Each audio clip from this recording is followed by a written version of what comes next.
ಈ ಭಾರತದ ಸಂವಿಧಾನದ ಸಸಿಗೆ ಈ ದೇಶದ ಎಲ್ಲಾ ಧರ್ಮದ ಜನ ಸಮಾನತೆಯಿಂದ ಬದುಕಬೇಕು ಅನ್ನೋ ಆಶಯ ಹೊತ್ತು ಹಾಕ್ತಿರೋ ಗೊಬ್ಬರ ನೀರಿಂದ ಅದು ಬೆಳೀತಾ ಇದೆ. SIR ಅಂದ್ರೆ special intensive revision of voter list. Ambedkar ಅವರ ಪರಿಕಲ್ಪನೆ ಏನಿತ್ತು, ರಾಣಿಯ ಹೊಟ್ಟೆನಲ್ಲಿ ರಾಜ ಹುಟ್ಟಿದ್ದು ಸಾಮ್ರಾಟರ ಕಾಲ, ಈಗ ಮತಪೆಟ್ಟಿಗೆನಲ್ಲಿ ರಾಜ ಹುಟ್ಟಬೇಕು. ಪ್ರತಿಯೊಬ್ಬ ಭಾರತೀಯನ ನಾಗರಿಕತ್ವವನ್ನು ಪರಿಶೀಲನೆ ಮಾಡುವುದಕ್ಕೆ ಅವಕಾಶ ಸಿಕ್ಕಿದೆ. ಹೊಸದಾಗಿ 18 ವರ್ಷ ನಿಮ್ಗೆ ಯಾರಾದರೂ ಆಗಿದೆಯಾ ಅಂತ ಕೇಳ್ತಿಲ್ಲ. ಅವರು ಪ್ರತಿಯೊಬ್ಬರನ್ನು ಕೂಡ ನೀವು ಈ ದೇಶದ ನಾಗರಿಕರ ಅಲ್ವಾ ಅಂತ ಪರಿಶೀಲನೆ ಮಾಡಿ 2019ರಲ್ಲಿ NPR NRC CAA ವಿರುದ್ಧ ಹೋರಾಟ ಮಾಡಿರುತ್ತೆ. NPR NRC ಬಂದಿದ್ದೇನೆ, NRC ಬಂದಿದ್ದೆ ನೇರ ನೀವು ಈ ದೇಶದ ನಾಗರಿಕರ ಅಲ್ವಾ ಅಂತ ಪರಿಶೀಲನೆ ಮಾಡಬೇಕು. ಅಂದ್ರೆ ಈ ದೇಶದ ನಾಗರಿಕರು ನಾನು ಅಲ್ಲ ಅಂದ್ರೆ ಏನಾಗುತ್ತೆ? ಸಾರಾಂಶದಲ್ಲಿ ನಾನು ಬದುಕಿದ್ದು ಸತ್ತಂತೆ. 40-50 ವರ್ಷಗಳಿಂದಲೂ ಕೂಡ ಚಳುವಳಿಗಳಿದ್ದೀನಿ. ಇಲ್ಲಿ ಬಂದಾಗ 40 ವರ್ಷದ ಹಿಂದೆ ನಾನು ಬೀದರ್ಗೆ ಬಂದಾಗ ಕೈಗಾ ಕೈಬಿಡಿ ಚಳುವಳಿಯ ಭಾಗವಾಗಿ ಬಂದಿದ್ದೆ. ಆ ಚಳುವಳಿನಲ್ಲಿ ಇದ್ದವರು ಸಿಕ್ಕಿ 40 ವರ್ಷದ ಹಿಂದಿನ ನೆನಪನ್ನು ಮಾಡಿದ್ರು. ಒಂದು ಬಹಳ ಖುಷಿ ಆಯ್ತು. ಇನ್ನೊಂದು 40 ವರ್ಷದಿಂದಲೂ ಹಿಂದಿದೆ ಅಂತಂದ್ರೆ ಎಷ್ಟು ಸನಾತನ ವ್ಯಕ್ತಿ ಇರಬೇಕು ನಾನು ಅಂತ. ಸ್ನೇಹಿತರೆ, ಈ ತರ ಸಭೆಗಳಿಗೆ ಹೋದಾಗ ಮೊಹಮ್ಮದ್ ಫರಾಜ್ದು ಒಂದು ಶಾಯರಿ ಜ್ಞಾಪಕ ಆಗುತ್ತೆ ಪದೇ ಪದೇ. जब गुलिस्तान को लहू की जरूरत पड़ी सबसे पहले हमारा ही की गर्दन कटी. जब गुलिस्तान को लहू की जरूरत पड़ी सबसे पहले हमारा ही गर्दन कटी. फिर भी कहते हैं अहले चमन, ये चमन हमारी है तुम्हारी नहीं. ಸಂವಿಧಾನದ ಇವತ್ತು ನಾವು ಉದ್ಘಾಟನೆಯನ್ನ ಸಸಿಗೆ ನೀರು ಹಾಕೋ ತರ ಮಾಡಿದ್ವಿ. ಅದನ್ನ ನಮ್ಮ ಭಾರತ ಅಂತ ನಾವು ಭಾವಿಸೋದಾದ್ರೆ, ಈ ಭಾರತದ ಸಂವಿಧಾನದ ಸಸಿಗೆ ಈ ದೇಶದ ಎಲ್ಲಾ ಧರ್ಮದ ಜನ ಸಮಾನತೆಯಿಂದ ಬದುಕಬೇಕು ಅನ್ನೋ ಆಶಯ ಹೊತ್ತು ಹಾಕ್ತಿರೋ ಗೊಬ್ಬರ ನೀರಿಂದ ಅದು ಬೆಳೀತಾ ಇದೆ. ಆದ್ರೆ ಇವತ್ತು ಅದರಲ್ಲೂ ಕಳೆದ ಒಂದು 15-20 ವರ್ಷಗಳಿಂದ ಅದಕ್ಕೆ ಭೂಮಿಕೆ 40 ವರ್ಷದಿಂದನೇ ಆಯ್ತು, 91ರಿಂದಲೂ ಕೂಡ ಏನು ನಿರಂತರವಾದಂತಹ ದಾಳಿಗಳು ನಡೀತಾ ಇದೆ ಸಂವಿಧಾನದ ಮೇಲೆ. ಸಂವಿಧಾನ ಆದ ಮೇಲೆ ಅಂದ್ರೆ ಒಂದು ಪುಸ್ತಕದ ಮೇಲಲ್ಲ. ಸಂವಿಧಾನದ ಮೊದಲನೇ ವಾಕ್ಯ we the people of India. ಸಂವಿಧಾನದ ಮೇಲೆ ದಾಳಿ ಆಗ್ತಿದೆ ಅಂದ್ರೆ we the people of India, ನಮ್ಮ ಮೇಲೆ ದಾಳಿ ಆಗ್ತಾ ಇದೆ. ಆ ದಾಳಿ ಇತ್ತೀಚಿನ ದಿನಗಳಲ್ಲಿ ಕ್ಲೈಮ್ಯಾಕ್ಸ್ ಹೋಗಿದೆ. ಆ ದಾಳಿಯ ಒಂದು ಪ್ರಮುಖವಾದಂತ ಭಾಗ SIR.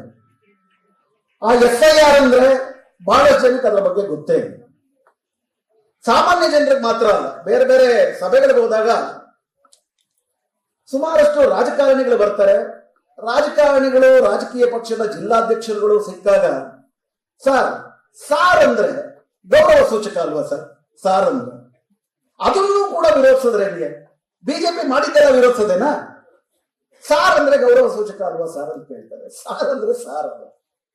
ಸಾರ್ ಅಂದ್ರೆ SIR ಅಂದ್ರೆ special intensive revision of voter list.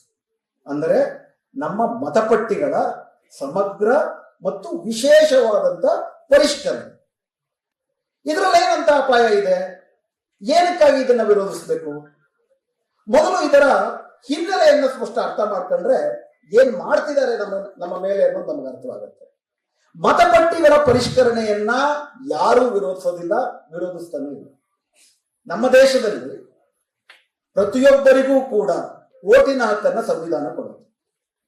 Irrespective of caste, religion, gender, ब्राह्मण हो, दलित हो, हिंदू, मुस्लिम, क्रिश्चियन, कुछ भी भेदभाव नहीं. जो लोग इधर पैदा होता है उन लोगों को अगर उस दिनों में वो 21 बरस का था, अब तो 18 बरस का है. ನಾನು ಹಿಂದಿ ಅಷ್ಟು ಚೆನ್ನಾಗಿಲ್ಲ, ಅವಾಗ ಬೆಳೆಸ್ಬಿಟ್ಟು ಮಾತಾಡ್ತೀನಿ, ಸ್ವಲ್ಪ ವ್ಯಾಕರಣ ದೋಷ ಇದ್ರೆ ಹೊಟ್ಟೆಗೆ ಹಾಕೊಂಡು. ಅವರೆಲ್ಲರಿಗೂ ಕೂಡ ವೋಟಿನ ಹಕ್ಕನ್ನ ಕೊಡಬೇಕು ಅಂತ ಸಂವಿಧಾನ ಹೇಳುತ್ತೆ. ಯಾಕೆ ವೋಟಿನ ಹಕ್ಕು ಕೊಡಬೇಕು ಅದನ್ನ ಮೊದಲು ಅರ್ಥ ಮಾಡ್ಕೋಬೇಕು. ಯಾವುದೋ ರಾಜಕೀಯ ಪಕ್ಷವನ್ನ ಗೆಲ್ಲಿಸ್ಬೇಕು ಅಂತಲ್ಲ ವೋಟಿನ ಹಕ್ಕಿರೋದು. ಅದು ಪ್ರಜಾತಂತ್ರದ ಅರ್ಥವೇ ಏನಪ್ಪಾ ಅಂದ್ರೆ, ಈ ದೇಶದಲ್ಲಿ ಪ್ರಜಾತಂತ್ರ ಬರಕ್ ಮುಂಚೆ ಸಾಮ್ರಾಟರಿದ್ರು, ದೊರೆಗಳಿದ್ರು, ರಾಜರಿದ್ರು. ರಾಜ ಹೆಂಗ್ ಹುಟ್ಟಿದ್ದ? ರಾಣಿ ಹೊಟ್ಟೆಲಿ ಹುಟ್ಟಿದ್ದ. ಆ ರಾಣಿಗೆ ಹೊಟ್ಟೆಯಲ್ಲಿ ಹುಟ್ಟಿದಂತ ರಾಜ ಅನರ್ಹ, ಅಯೋಗ್ಯ, ಅವಿವೇಕಿಯಾಗಿದ್ರು. ರಾಣಿ ಮಗ ಅನ್ನೋ ಕಾರಣಕ್ಕೆ ರಾಜ ಆಗ್ತಿದ್ದ. ಮತ್ತೆ ನಾವು ಪ್ರಜೆಗಳು ಅವ್ರು ಕೊಟ್ಟಿದ್ದ ಭಿಕ್ಷೆಯನ್ನ ಅನುಭವಿಸ್ತೀವಿ. ಬ್ರಿಟಿಷರು ಬಂದ್ರು, ನಮ್ಮ ನಾಳಿದ್ರು, ತಮಗೆ ಬೇಕಾದಂಗೆ ನಮ್ಮನ್ನ ಲೂಟಿ ಮಾಡ್ಕೊಂಡ್ರು, ನಮ್ಮನ್ನ ಲೂಟಿ ಮಾಡೋದಕ್ಕೆ ಕಾನೂನುಗಳು ಮಾಡಿದ್ರು. ನಮ್ಮ ದೇಶದಲ್ಲಿ ಮೊದಲನೇ ಚುನಾವಣೆ ನೋಡೋದಾದ್ರೆ ಆಧುನಿಕ ಚುನಾವಣೆ ನಡೆದದ್ದು 1937ರಲ್ಲಿ. 37ರಲ್ಲಿ ಚುನಾವಣೆಗೆ ವೋಟ್ ಯಾರು ಹಾಕಬೇಕು ಅಂತಂದ್ರೆ ಯಾರು ಇನ್ಕಮ್ ಟ್ಯಾಕ್ಸ್ ಕಟ್ತಿದ್ರು. ನಾನು ಹೇಳ್ತಿರೋ 1937, 1937 में जो लोग इनकम टैक्स भरते थे, जो लोग ग्रेजुएट्स थे, उन लोगों को वोट देने का अधिकार था. ಸಣ್ಣ ಪ್ರಶ್ನೆ, ನಾವು ಇಷ್ಟ ಹಾಲಲ್ಲಿ ಕೂತಿರೋರಲ್ಲಿ 37 ಅಂದ್ರೆ ನಮ್ಮ ಅಜ್ಜಿ ಮುತ್ತಜ್ಜನ ಕಾಲ. ಯಾವ ನಮ್ಮ ಮುತ್ತಜ್ಜ ಇನ್ಕಮ್ ಟ್ಯಾಕ್ಸ್ ಕಟ್ತಿದ್ದ ಇಲ್ಲಿದ್ದವರಲ್ಲಿ? ಯಾವ ನಮ್ಮ ಮುತ್ತಜ್ಜಿ ಶಿಕ್ಷಣ ಪಡೆದಿದ್ರು? ಅಂದ್ರೆ ಯಾರಿಗೆ ಓಟಿನ ಹಕ್ಕು ಅಂದ್ರೆ ಬ್ರಿಟಿಷರ ಪರಿಕಲ್ಪನೆಯಲ್ಲಿ ಆಸ್ತಿವಂತರು ಮಾತ್ರ ವಿವೇಕಿಗಳು, ಶಿಕ್ಷಣ ಪಡೆದವರು ಮಾತ್ರ ವಿವೇಕಿಗಳು. ಶಿಕ್ಷಣ ಆಸ್ತಿ ಯಾರ ಹತ್ರ ಇರ್ತಿತ್ತು? ಇದ್ದವ್ರ ಹತ್ರ ಮಾತ್ರನೇ ಇರ್ತಿತ್ತು. ಇಲ್ದಿರೋರ್ಗೆ ಅವಕಾಶವೇ ಇರಲಿಲ್ಲ ರಾಜಕೀಯದಲ್ಲಿರೋದಕ್ಕೆ. ನಮ್ಮ ರಾಜಕೀಯ ಅಂದ್ರೆ ಏನು? ಮೊದಲನೇದಾಗಿ ಓಟ್ ಅಲ್ಲ, ನಾವು ಹೆಂಗೆ ಬದುಕಬೇಕು ಅಂತ ನಾವೇ ತೀರ್ಮಾನ ಮಾಡೋದು ರಾಜಕೀಯ. ಆಗ ಸ್ವಾತಂತ್ರ್ಯ ಹೋರಾಟದ ಭಾಗವಾಗಿ ಓಟಿನ ಹಕ್ಕು ಇರುವುದು ಎಲ್ಲರಿಗೂ ಸಾರ್ವತ್ರಿಕವಾಗಿ ಇರಬೇಕು ಮತ್ತು ಪ್ರತಿಯೊಬ್ಬರಿಗೂ ಕೂಡ ಆಸ್ತಿವಂತರಾಗಿರ್ಲಿ, ಮಹಿಳೆಯಾಗಿರ್ಲಿ, ಗಂಡಸಾಗಿರ್ಲಿ, ಬ್ರಾಹ್ಮಣರಾಗಿರ್ಲಿ, ದಲಿತರಾಗಿರ್ಲಿ, ಹಿಂದೂ, ಮುಸ್ಲಿಂ, ಕ್ರಿಶ್ಚಿಯನ್ ಯಾರೇ ಆಗಿರ್ಲಿ, ಈ ದೇಶದಲ್ಲಿ ಹುಟ್ಟಿದ ಪ್ರತಿಯೊಬ್ಬರು ನಾಗರಿಕರು ಅವರಿಗೆ ಸಮಾನವಾಗಿ ಓಟಿನ ಹಕ್ಕಿರಬೇಕು. ಇದು ನಮಗೆ 1950 ಜನವರಿ 26ನೇ ತಾರೀಕು ಮಾಡ್ಕೊಂಡಂತ ಸಂವಿಧಾನ ಕೊಡುವಂತಹ ಹಕ್ಕು. ಎಲ್ಲರಿಗೂ ಓಟಿನ ಹಕ್ಕು ಯಾಕೆ ಇರಬೇಕು? ಇದನ್ನೊಂದು ತುಂಬಾ ಮುಖ್ಯವಾದಂತ ವಿಷಯ. ಯಾಕೆ ಅಂದ್ರೆ ಅಂಬೇಡ್ಕರ್ ಅವರ ಪರಿಕಲ್ಪನೆ ಏನಿತ್ತು, ರಾಣಿಯ ಹೊಟ್ಟೆನಲ್ಲಿ ರಾಜ ಹುಟ್ಟಿದ್ದು ಸಾಮ್ರಾಟರ ಕಾಲ. ಈಗ ಮತಪೆಟ್ಟಿಗೆನಲ್ಲಿ ರಾಜ ಹುಟ್ಟಬೇಕು. ನಾವೆಲ್ಲರೂ ಓಟ್ ಹಾಕಿ ಅವ್ರನ್ನ ಗೆಲ್ಲಿಸಬೇಕು. ನಾವು ಅಂತಂದ್ರೆ ಯಾರು? ಬಹುಸಂಖ್ಯಾತರು ಓಟ್ ಹಾಕ್ಬೇಕು. ಬಹುಸಂಖ್ಯಾತರು ಅಂದ್ರೆ ಯಾರು? ಈ ದೇಶದ ಬಡವರು. ಅಂದ್ರೆ ಬಡವರಿಗೆ ಅಧಿಕಾರ ಕೊಡುವ ಭಾಗವಾಗಿ ಎಲ್ಲರಿಗೂ ಸಮಾನವಾದ ಓಟಿನ ಹಕ್ಕು ಬಂತು. ನಾವು ಬಡವರು ಬಹುಸಂಖ್ಯಾತರು, ನಾವು ಬೇಕಾದವ್ರನ್ನ ಅಧಿಕಾರಕ್ಕೆ ತರ್ತೀವಿ, ಬೇಡವಾದವ್ರನ್ನ ಕಿತ್ತಾಕ್ತೀವಿ. ಈ ಹಿಂದೆ ಅವಕಾಶ ಇರಲಿಲ್ಲ. ಪ್ರಜಾತಂತ್ರ ಓಟಿನ ಹಕ್ಕಿನ ಮೂಲಕ ನಮಗ ಅಧಿಕಾರ ಕೊಡ್ತು. ಆದ್ದರಿಂದ ಓಟಿನ ಹಕ್ಕು ಅಂದ್ರೆ ಬಹಳ ಬಹಳ ಮುಖ್ಯವಾಗಿ ಈ ದೇಶದಲ್ಲಿ ನಮ್ಮನ್ನ ನಾವೇ ಆಳ್ಕೊಳ್ಳೋದು. 75 ವರ್ಷ ಆದ್ಮೇಲೆ ಇದು ಹಿಂಗಿದೆಯಾ? ಈ ಪ್ರಶ್ನೆ ಕೇಳಲೇಬೇಕಾದ್ದು ಆಳೋರೆಲ್ಲರಿಗೂ. ಕಾಂಗ್ರೆಸ್ಗೂ ಕೇಳಬೇಕು, ಬಿಜೆಪಿಗೂ ಕೇಳಬೇಕು. ಆದ್ರೆ ಸಂವಿಧಾನದಲ್ಲಿ ಇದ್ದಂತ ಆಶಯ. ಹೀಗಾಗಿ ನಮ್ಮ ದೇಶದಲ್ಲಿ ಮೊದಲನೇ ಚುನಾವಣೆ 1951ರಲ್ಲಿ ನಡೆಯುತ್ತೆ. ಆ ಚುನಾವಣೆ ನಡೆಯುವುದಕ್ಕೆ ಮುಂಚೆ 1950ರಲ್ಲಿ ರೆಪ್ರೆಸೆಂಟೇಷನ್ ಆಫ್ ಪೀಪಲ್ಸ್ ಆಕ್ಟ್ ಅಂತ ಮಾಡ್ತಾರೆ. ಅದರ ಭಾಗವಾಗಿನೇ ಈ ದೇಶದ ಪ್ರತಿಯೊಬ್ಬ 21 ವರ್ಷ ದಾಟಿದ ಪ್ರತಿಯೊಬ್ಬರನ್ನು ಹುಡುಕೊಂಡು ಅವ್ರನ್ನ ಒಳಗೊಂಡು ಅವ್ರಿಗೆ ಓಟಿನ ಹಕ್ಕನ್ನ ಕೊಟ್ಟು ಬರುವ ಜವಾಬ್ದಾರಿಯನ್ನ ಚುನಾವಣಾ ಆಯೋಗಕ್ಕೆ ವಹಿಸಲಾಗುತ್ತೆ. ನಮ್ಮ ಸಂವಿಧಾನದ ಆರ್ಟಿಕಲ್ 324 324ರಿಂದ 327 ತನಕ ಚುನಾವಣಾ ಆಯೋಗಕ್ಕೆ ಕೊಡುವ ಜವಾಬ್ದಾರಿಯೇ ಇದು. ಏನು? ಈ ದೇಶದ 21 ವರ್ಷ, ಆಗ 21 ವರ್ಷ, ಈಗ 18 ವರ್ಷ, 21 ವರ್ಷ ಮೀರಿದ ಪ್ರತಿಯೊಬ್ಬ ಭಾರತೀಯನಿಗೂ ಕೂಡ ಓಟಿನ ಹಕ್ಕನ್ನ ಕೊಡುವ ಹೊಣೆಗಾರಿಕೆ ಸರ್ಕಾರದ್ದು. ಹೀಗಾಗಿ ಮತಪಟ್ಟಿಯನ್ನ ತಯಾರು ಮಾಡ್ತಾರೆ. ಮೊದಲನೇ ಚುನಾವಣೆ 1951ರಿಂದ ಅಕ್ಟೋಬರಿಂದ 1952ರ ಫೆಬ್ರವರಿ ತನಕ ನಡೆಯುತ್ತೆ. 66 ಹಂತಗಳಲ್ಲಿ ನಡೆಯುತ್ತೆ. ಅವಾಗ ನಿಮಗೆ ಗೊತ್ತಿದೆ, ಈ ತರ ರಸ್ತೆಗಳಿರಲಿಲ್ಲ. ಗುಡ್ಡಗಾಡು, ದುರ್ಗಮವಾದಂತ ಪ್ರದೇಶಗಳು, ಮರಳುಗಾಡು, ದ್ವೀಪ, ಕಗ್ಗಾಡು, ಕುಗ್ರಾಮ, ಇಲ್ಲೆಲ್ಲ ಹುಡುಕೊಂಡು ಹೋಗ್ತಾರೆ. ಒಳಗೊಳ್ಳಬೇಕು, ಇನ್ಕ್ಲೂಸಿವ್, ಎಲ್ಲರನ್ನು ಒಳಗೊಳ್ಳಬೇಕು ಅನ್ನೋದು ಚುನಾವಣಾ ಆಯೋಗದ ಪ್ರಧಾನ ತಾತ್ಪರ್ಯ.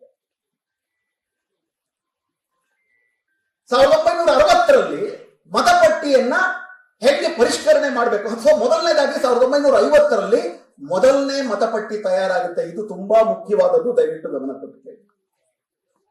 ಮತಪಟ್ಟಿ ಪ್ರಿಪರೇಷನ್, ರಿವಿಷನ್ ಅಂದ್ರೆ ಪರಿಷ್ಕರಣೆ. ಪರಿಷ್ಕರಣೆ ಅಂದ್ರೇನು? ಈಗಾಗಲೇ ಒಂದಿರುತ್ತೆ, ಅದನ್ನ ಹೋಲಿಸಿ ಕೆಲವನ್ನ ಸೇರಿಸ್ತೀವಿ, ಕೆಲವನ್ನ ಕಿತ್ತಾಕ್ತೀವಿ. ಹೊಸದಾಗಿ ತಯಾರು ಮಾಡೋದಲ್ಲ. ಹೊಸದಾಗಿ ಮೊಟ್ಟ ಮೊದಲು ತಯಾರಾಗಿದ್ದು ಯಾವಾಗ? 1951ರ ಚುನಾವಣೆ. 51ರ ಚುನಾವಣೆಯಲ್ಲಿ ಯಾರ್ಯಾರನ್ನ ಲಿಸ್ಟ್ ಮಾಡಿಕೊಂಡ್ರು? ಯಾರು ಈ ದೇಶದ ನಾಗರಿಕರೋ ಅವರೆಲ್ಲರೂ ಕೂಡ ಈ ದೇಶದ ಓಟುದಾರರು. ಯಾರು ಈ ದೇಶದ ನಾಗರಿಕರು? ನಮ್ಮ ಸಂವಿಧಾನದ ಸಭೆಯಲ್ಲಿ ಇದ್ರ ಬಗ್ಗೆ ಸಿಕ್ಕಾಪಟ್ಟೆ ಚರ್ಚೆ ನಡೆಯುತ್ತೆ. ಕೆಲವು ದೇಶಗಳಲ್ಲಿ ಒಂದು ಧರ್ಮ ಮಾತಾಡೋರು ಮಾತ್ರ ಆ ದೇಶದ ಪ್ರಜೆಗಳು. ಜರ್ಮನಿನಲ್ಲಿ ಬಹಳ ಇತ್ತೀಚಿನವರೆಗೆ ಒಂದು ಜನಾಂಗಕ್ಕೆ ಸೇರಿದವರು ಮಾತ್ರ ಆ ದೇಶದ ಪ್ರಜೆಗಳಾಗಿದ್ದರು. ಒಂದು ಭಾಷೆಯನ್ನ ಮಾತಾಡೋರು ಮಾತ್ರ ಒಂದು ದೇಶದ ಪ್ರಜೆಗಳಾಗಿದ್ದರು. ಆದ್ರೆ ಭಾರತದ ಸಂವಿಧಾನ ಜಾತಿ, ಧರ್ಮ, ಭಾಷೆ, ಪ್ರದೇಶ ಯಾವ ಹಂಗೂ ಇಲ್ಲದೆ ಈ ದೇಶದಲ್ಲಿ ಹುಟ್ಟಿದವರೆಲ್ಲರೂ ಈ ದೇಶದ ನಾಗರಿಕರು, ಭಾರತೀಯರು ಅಂತ ಘೋಷಣೆ ಮಾಡಿ 1955ರಲ್ಲಿ ನಮ್ಮ ಮೊಟ್ಟ ಮೊದಲನೇ ಸಂವಿಧಾನ ಇಂಡಿಯನ್ ಸಿಟಿಜನ್ಶಿಪ್ ಆಕ್ಟ್, ಭಾರತೀಯ ನಾಗರಿಕತ್ವ ಕಾಯ್ದೆ ಅಂತಲೂ ಮಾಡಿ ಆ ಕಾಯ್ದೆನಲ್ಲೂ ಅಡಕಗೊಳಿಸಿದ್ದು ಯಾರು ಈ ದೇಶದಲ್ಲಿ ಹುಟ್ಟುತ್ತಾರೋ ಅವರು ಈ ದೇಶದ ಪ್ರಜೆಗಳು. ಅಂದ್ರೆ ಈ ದೇಶದ ಮತದಾರನಾಗುವುದಕ್ಕೆ ಹುಟ್ಟು ಏಕೈಕವಾದಂತ ಮಾನದಂಡ. ಅದು ನಾನು ಹುಟ್ಟಿರ್ಬೋದು, ನಾನು ಹುಟ್ಟಿದ್ದು ಸ್ವಾತಂತ್ರ್ಯ ಬಂದ್ಮೇಲೆ ಅಂದ್ರೆ ನಮ್ಮ ಅಪ್ಪ ಅಮ್ಮ ಹುಟ್ಟಿರ್ಬೇಕು, ಇವೆರಡೇ ಷರತ್ತುಗಳು. ಬೇರೆ ನೀವು ಯಾವ ಜಾತಿ, ಧರ್ಮ, ನಿಮ್ಮ ಹತ್ರ ನಿಮ್ಮ ನಾಗರಿಕತ್ವ ಸಾಬೀತು ಮಾಡ್ಕೊಳ್ಳೋದಕ್ಕೆ ಡಾಕ್ಯುಮೆಂಟ್ ಇದೆಯಾ, ಇದನ್ನ 1951ರ ಚುನಾವಣೆಯಲ್ಲೂ ಕೇಳಿಲ್ಲ, ಇದುವರೆ ತನಕ ನಡೆದ ಯಾವ ಚುನಾವಣೆಗಳಲ್ಲೂ ಕೇಳಿಲ್ಲ. 1960ರಲ್ಲಿ ಮತಪಟ್ಟಿ ಪರಿಷ್ಕರಣೆ ನಿಯಮಗಳಾದಾಗ ಎರಡು ಬಗೆಯ ಪ್ರಧಾನವಾದಂತ ರಿವಿಷನ್, दो तरीके का रिविजन का जिक्र कर दिया। एक इंटेंसिव रिविजन और एक समरी रिविजन। समरी रिविजन में क्या होता है, दो चुनाव के बीच में, ಉದಾಹರಣೆಗೆ 2023ರಲ್ಲಿ ಒಂದು ಚುನಾವಣೆ ಆಯಿತು ಶಾಸನಸಭೆಗೆ, 2024ಕ್ಕೆ ಚುನಾವಣೆ ಆಯಿತು. ಈ ಎರಡು ಚುನಾವಣೆಗಳ ನಡುವೆ ಚುನಾವಣಾ ಆಯೋಗದಲ್ಲಿ ಫಾರಂ ನಂಬರ್ 6 ಅಂತಿರುತ್ತೆ. ಫಾರಂ ನಂಬರ್ 6ರಲ್ಲಿ ನಾನು ಹೊಸದಾಗಿ 2023 ಆದ್ಮೇಲೆ ನನಗೆ 18 ವರ್ಷ ತುಂಬಿತು ಅಂದ್ರೆ ನಾನು ಫಾರಂ ಭರ್ತಿ ಮಾಡಿ ನಾನು ಓಟ್ದಾರ ಆಗ್ತೀನಿ. ಫಾರಂ ನಂಬರ್ 7ರಲ್ಲಿ ನಾನೇನಾದ್ರೂ ಕೂಡ ಪಕ್ಕದಲ್ಲಿರೋನು ಈ ಕಾನ್ಸ್ಟಿಟ್ಯೂನ್ಸಿ ಮತದಾರ ಅಲ್ಲ ಅಂತ ಯಾರಾದ್ರೂ ಆಕ್ಷೇಪಣೆ ಮಾಡಿದ್ರೆ ಅದನ್ನ ಪರಿಗಣಿಸ್ತಾರೆ. ಫಾರಂ ನಂಬರ್ 8ರಲ್ಲಿ ನಾನು ಒಂದು ಬೀದರ್ನಲ್ಲಿದ್ದು ಗುಲ್ಬರ್ಗಾಗೆ ನಾನು ಶಿಫ್ಟ್ ಆದೆ, ನಾನು ಶಿಫ್ಟ್ ಆಗಿದ್ದೀನಿ, ನನಗದು ಕೊಡಿ ಅಂತಾರೆ. ಮೂರೇ ವಿಷಯ ಚುನಾವಣಾ ಆಯೋಗ ಮಾಡಬೇಕಾಗಿರೋದು. ಸಮರಿ ರಿವಿಷನ್ ನಲ್ಲಿ ಹೊಸದಾಗಿ 18 ವರ್ಷ ಯಾರಾದ್ರೂ ತುಂಬಿದ್ಯಾ ನಿಮ್ಮ ಮನೆಯಲ್ಲಿ, ನಿಮ್ಮ ಮನೇಲಿ ಯಾರಾದ್ರೂ ಸತ್ತೋಗಿರೋರಿಗೆ ಒಟ್ಟಿನ ಹಾಕಿರೋದಿಲ್ಲ, ನೀವು ಕಾನ್ಸ್ಟಿಟ್ಯೂನ್ಸಿನ ಶಿಫ್ಟ್ ಮಾಡಿದ್ದೀರಾ ಅಂದ್ರೆ ಆರ್ಡಿನರಿ ರೆಸಿಡೆನ್ಸ್ ಮತ್ತು ಏಜ್ ಮತ್ತು ಡೆತ್, ಈ ಮೂರು ವಿಷಯಗಳನ್ನು ಮಾತ್ರ ಚುನಾವಣಾ ಆಯೋಗ ಕೇಳಬೇಕು. ಅದನ್ನ ಸಮರಿ ರಿವಿಷನ್ ಅಂತ. 5 ವರ್ಷಕ್ಕೆ 10 ವರ್ಷಕ್ಕೆ ಒಂದ್ಸತಿ ಇಂಟೆನ್ಸಿವ್ ರಿವಿಷನ್ ಅಂತ ಮಾಡೋದು, ತೀವ್ರವಾದಂತ ಪರಿಷ್ಕರಣೆ. ಏನು, ಈಗಾಗಲೇ ಇರೋ ಚುನಾವಣಾ ಆಯೋಗದಲ್ಲಿ ತಮ್ಮ ಪಟ್ಟಿಯನ್ನ ಇಟ್ಕೊಂಡು ಮನೆ ಮನೆಗೆ ಬಂದು ನೀವು ಕೊಟ್ಟಿರೋ ವಿವರಗಳು ಸರಿಯಾ ಹೌದಾ ಅಂತ ಕೇಳುವುದು ಅಷ್ಟೇ. ಅವರೇ ಮನೆಗೆ ಬರ್ತಿದ್ರು, ಚುನಾವಣಾ ಆಯೋಗದ ಅಧಿಕಾರಿಗಳೇ ಮನೆಗೆ ಬಂದು. ತೀವ್ರ ಪರಿಷ್ಕರಣೆ ಅಂದ್ರೆ ಏನು, ಸಾರಾಂಶದಲ್ಲಿ ನೀವು ಕೊಟ್ಟ ವಿವರಗಳು ಸರಿ ಇದೆಯಾ ಅಥವಾ ನೀವೇನಾದ್ರೂ ಇದಕ್ಕೆ ಸೇರಿಸ್ತೀರಾ ಕಲಿತೀರಾ. 1950ರ ಪ್ರಜಾಪ್ರತಿನಿಧಿ ಕಾಯ್ದೆನಲ್ಲಿ, 1960ರ ಮತಪಟ್ಟಿ ಪರಿಷ್ಕರಣೆ ಕಾಯ್ದೆನಲ್ಲಿ ಇರುವುದು ಕೇವಲ 2 ಬಗೆಯ ರಿವಿಷನ್, ಒಂದು ಸಮರಿ ರಿವಿಷನ್, ಒಂದು intensive revision. Summary revision, intensive revision ಎರಡೂ ಏನ್ ಮಾಡುತ್ತೆ, 3 ಪ್ರಶ್ನೆಗಳನ್ನ ಎಲೆಕ್ಷನ್ ಕಮಿಷನ್ ಕೇಳಕ್ಕೆ ಅವಕಾಶ ಮಾಡಿಕೊಡುತ್ತೆ. 18 ವರ್ಷ ತುಂಬಿದವರಿದ್ದಾರ, ಯಾರಾದ್ರೂ ಸತ್ತೋಗಿದಾರ, ವಸತಿ ಬದಲಾಯಿಸಿದ್ದಾರೆ. ಇದನ್ನು ಯಾರಾದ್ರೂ ಯಾಕೆ ವಿರೋಧಿಸ್ತಾರೆ? हम इसका खिलाफ नहीं है, हम इंटेंसिव रिवीजन के खिलाफ नहीं है, हम समरी रिवीजन के खिलाफ है. ये बहुत जरूरी उपक्रम है, सब लोग करना पड़ेगा. ಯಾರು ಬೇಡ ಅಂತಾರೆ, 18 ವರ್ಷ ತುಂಬಿದವ್ರು ವೋಟ್ ಬೇಕೇ ಬೇಕು, ಸತ್ತವ್ರಿಗೆ ಯಾಕೆ ವೋಟ್ ಬೇಕು? ನಾವು ವಿರೋಧಿಸ್ತಿರೋದು ಅದಲ್ಲ. ಟೈಟಲ್ ಅಲ್ಲಿ ಏನಿದೆ, ಐಆರು ಅಲ್ಲ, ಎಸ್ಆರು ಅಲ್ಲ, ಇರೋದೇನು SIR, ಸ್ಪೆಷಲ್ ಇಂಟೆನ್ಸಿವ್ ರಿವಿಷನ್. ಈ ಸ್ಪೆಷಲ್ ಏನು, ಯಾವಾಗ ಬಂತು ಈ ಸ್ಪೆಷಲ್? ಈ ಸ್ಪೆಷಲ್ ಅಲ್ಲಿ ಏನ್ ಮಾಡ್ತಾರೆ? ಇದು ಬಹಳ ಮುಖ್ಯವಾಗಿ ನಾವಿವತ್ತು ಚರ್ಚೆ ಮಾಡಬೇಕಾಗಿರೋ ವಿಷಯ. ಈ ಸಭೆಯಲ್ಲಿ ಮಾತನಾಡಕ್ ಮುಂಚೆ ಬೇರೆ ಬೇರೆ ಸಭೆಗಳಲ್ಲಿ ಹೋಗಿ ಮಾತಾಡ್ತಿದ್ದಾಗ ಏನ್ ನಡೀತಿದೆ ಅನ್ನೋದನ್ನೆಲ್ಲ ವರದಿ ಒಪ್ಪಿಸಿ ನೋಡಿ, ಇದರ ಸಾರಾಂಶ ಏನಪ್ಪಾ ಅಂದ್ರೆ ಇವ್ರ ಉದ್ದೇಶ ಬೇರೆ ಇದೆ ಅಂತ ಹೇಳಿ ಅದನ್ನೆಲ್ಲ ವಿವರಣೆ ಮಾಡಿ ತಾತ್ಪರ್ಯ ಹೇಳ್ತಾ ಇದ್ದಾರೆ. ನಮಗೆ ಅಷ್ಟೊಂದು ಕಷ್ಟ ಆಗ್ತಿದೆ ಅಂತ ಹೇಳಿ ಚುನಾವಣಾ ಆಯೋಗ ಏನ್ ಮಾಡಿದೆ ಅಂತಂದ್ರೆ, ಸುಪ್ರೀಂ ಕೋರ್ಟ್ ಅಲ್ಲಿ ವಾದ ವಿವಾದ ನಡೀತು. ಈಗ ವಾದ ವಿವಾದ ಮುಗಿದಿದೆ. ಸುಪ್ರೀಂ ಕೋರ್ಟ್ ಅಲ್ಲಿ ವಾದ ವಿವಾದಗಳೆಲ್ಲ ಮಾಡ್ತಿರ್ಬೇಕಾದ್ರೆ ಚುನಾವಣಾ ಆಯೋಗದ ವಕೀಲರು ಯಾತಕ್ಕಾಗಿ ಸ್ಪೆಷಲ್ ಇಂಟೆನ್ಸಿವ್ ರಿವಿಷನ್ ಮಾಡ್ತಿದ್ವಿ ಅಂತ ಬಹಳ ಸ್ಪಷ್ಟವಾದ ಮಾತುಗಳಲ್ಲಿ ಹೇಳಿದ್ದಾರೆ. ಆ ಮಾತುಗಳನ್ನ ನಿಮ್ಮ ಎದುರಿಗೆ ಓದ್ ಹೇಳ್ತೀವಿ, ದಯವಿಟ್ಟು ಗಮನ ಕೊಟ್ಟಿರ್ತೀವಿ. ಅವ್ರೇನ್ ಹೇಳ್ತಿದ್ದಾರೆ, ಭಾರತದ ನಾಗರಿಕತ್ವ ಕಾಯ್ದೆಗೆ ಅಂದ್ರೆ 1955ರಲ್ಲಿ ಭಾರತದ ನಾಗರಿಕರು ಯಾರು ಅಂತ ಹೇಳುವುದಕ್ಕೆ ಒಂದು ಕಾಯ್ದೆಯನ್ನು ಮಾಡಿದ್ರು. ಆ ಕಾಯ್ದೆಗೆ ಅಟಲ್ ಬಿಹಾರಿ ವಾಜಪೇಯಿ ಅವರ ನೇತೃತ್ವದಲ್ಲಿ NDA ಸರ್ಕಾರ ಇದ್ದಾಗ 2002 ಮತ್ತು 3ರಲ್ಲಿ ಒಂದು ತಿದ್ದುಪಡಿ ತಂದ್ರು. ಯಾರು ಈ ದೇಶದ ನಾಗರಿಕರು ಅನ್ನೋದಕ್ಕೆ ಅದುವರ ತನಕ ಹುಟ್ಟು ಮಾತ್ರ ಸಾಕಾಗಿತ್ತು. ಅಟಲ್ ಬಿಹಾರಿ ವಾಜಪೇಯಿ ಅವರು ಈ ದೇಶದ ನಾಗರಿಕರು ಯಾರು ಅಂತಂದ್ರೆ ಬರೀ ಹುಟ್ಟು ಮಾತ್ರ ಸಾಲದು ಅಂತ ಹೇಳಿ ಕೆಲವು ತಿದ್ದುಪಡಿ ಮಾಡಿದ್ರು. ನಾನು ಅದರ ಬಗ್ಗೆ ಆಮೇಲೆ ಮಾತಾಡ್ತೀನಿ. ಅದನ್ನ 2003ರಲ್ಲಿ ತಿದ್ದುಪಡಿ ಮಾಡಿದ್ರು. ಸೊ ಇವರೇನ್ ಹೇಳ್ತಿದ್ದಾರೆ, ಇದು ಚುನಾವಣಾ ಆಯೋಗ ಸುಪ್ರೀಂ ಕೋರ್ಟ್ ನಲ್ಲಿ ಹೇಳ್ತಾ ಇರೋದು, ದಯವಿಟ್ಟು ಕೇಳಿಸ್ಕೊಳ್ಳಿ.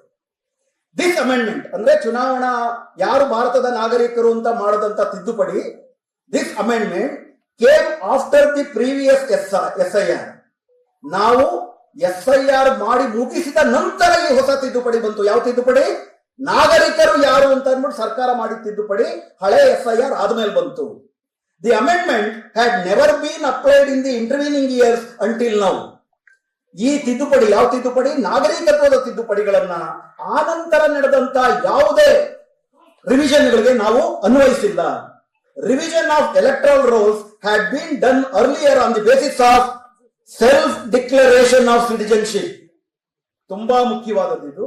ಈ ಹಿಂದೆ ನಡೀತಿದ್ದಂತ ಇಂಟೆನ್ಸಿವ್ ರಿವಿಷನ್ಗಳಲ್ಲಿ ನಾನು ನಾಗರಿಕ ಅಂತ ಸೆಲ್ಫ್ ಡಿಕ್ಲೇರ್ ಮಾಡ್ಕೊಂಡ್ರೆ ಸಾಕಾಗಿತ್ತು. ಸೆಲ್ಫ್ ಡಿಕ್ಲರೇಷನ್, ನೀವು ಬರ್ತೀರಾ, ಹೌದು ಸ್ವಾಮಿ ನಾನು ಈ ದೇಶದಲ್ಲೇ ಹುಟ್ಟಿದೀನಿ ಅಂತ ಹೇಳಿದ್ರೆ ಚುನಾವಣಾ ಆಯೋಗ ಅದನ್ನು ಒಪ್ಕೊಳ್ಬೇಕಾಗಿತ್ತು. This SIR 2025 we found was an opportune time to take note of the statutory amendment of 2003 and examine the citizenship for the purpose of preparing the electoral roll. ತುಂಬಾ ಸ್ಪಷ್ಟವಾಗಿ ಏನ್ ಹೇಳ್ತಿದ್ದಾರೆ ಅಂದ್ರೆ, SIR 2025 ನಮಗೆ ಯಾವ ಅವಕಾಶವನ್ನ ಕೊಟ್ಟಿದೆ ಅಂತಂದ್ರೆ, ಈ ಸಂದರ್ಭವನ್ನ ಬಳಸಿಕೊಂಡು ನಾವು ಪ್ರತಿಯೊಬ್ಬ ಭಾರತೀಯನ ನಾಗರಿಕತ್ವವನ್ನ ಪರಿಶೀಲನೆ ಮಾಡುವುದಕ್ಕೆ ಅವಕಾಶ ಸಿಕ್ಕಿದೆ. ಇದು ನಾನು ಹೇಳ್ತಿರೋದಲ್ಲ, ಇದು ಸಾಕ್ಷಾತ್ ಚುನಾವಣಾ ಆಯೋಗ ಸುಪ್ರೀಂ ಕೋರ್ಟ್ ಅಲ್ಲಿ ಹೇಳ್ತಾರೆ.